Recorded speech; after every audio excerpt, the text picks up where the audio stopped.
Your call is predicated on this notion of the iPhone 12 super cycle, and you say that 350 million of 950 million phones globally are due for an upgrade.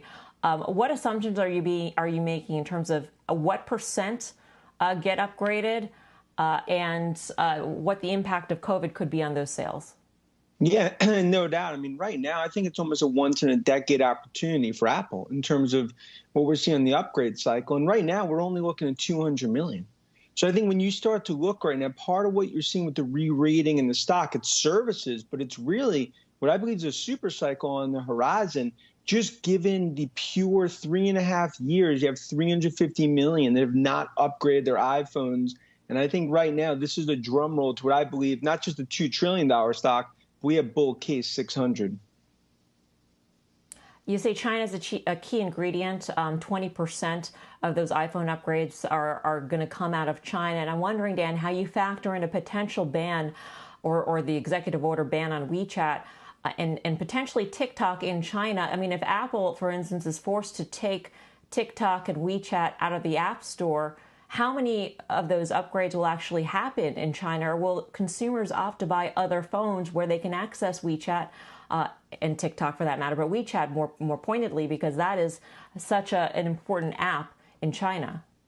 Yeah, it's a great question. And look, right now, about 60 to 70 million iPhones are in China in a window of an upgrade opportunity. We believe half those get upgraded. And if you look at China, that's been a source of strength over the last 2 to 3 quarters. And our checks show, even over the last week from our Asia supply chain checks, show an uptick, not just in China, but globally into iPhone 12 orders.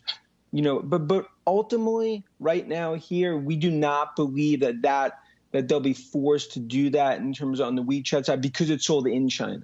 And no doubt that continues to be sort of a fluid issue. But right now, I think the bark's been a lot worse than the bite on China. That's really been our call over the last year and a half through all the trade tensions and everything else. That's a source of strength, not weakness, despite some of the haters. So basically, any sort of aspect of China retaliation, you're basically going to say, you know, we know it's out there, but we're going to just plow right through and expect $515 a share because we don't think anything is going to happen.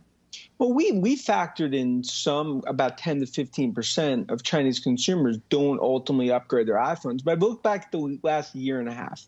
You know, ultimately, there was a view that they'd be burning iPhones in the streets in Beijing, and instead they were going into Apple stores and buying iPhones. And I think that continues to be, I think, some of the misperception because it comes down right now. You're in a massive upgrade opportunity. We saw it this quarter, and we're seeing in terms of our checks, in terms of China, 20% of all upgrades, plus with services. That's why I believe this is a stock that still is in the middle innings of a re-rating from the street.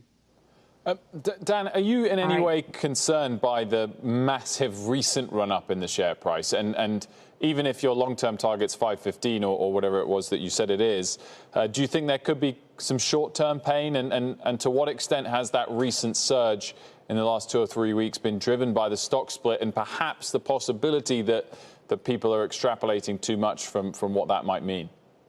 Yeah, and the stock split, again, I think it's a smart strategic move, but I think it was really the quarter. I mean, I think that's the best quarter relative to this dark backdrop that I've seen Apple put up in 5-6 years.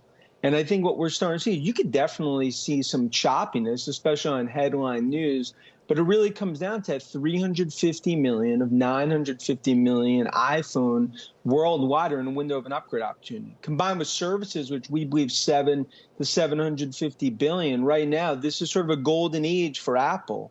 And I think that's what you're seeing investors look on the other side of this dark valley in terms of the valuation.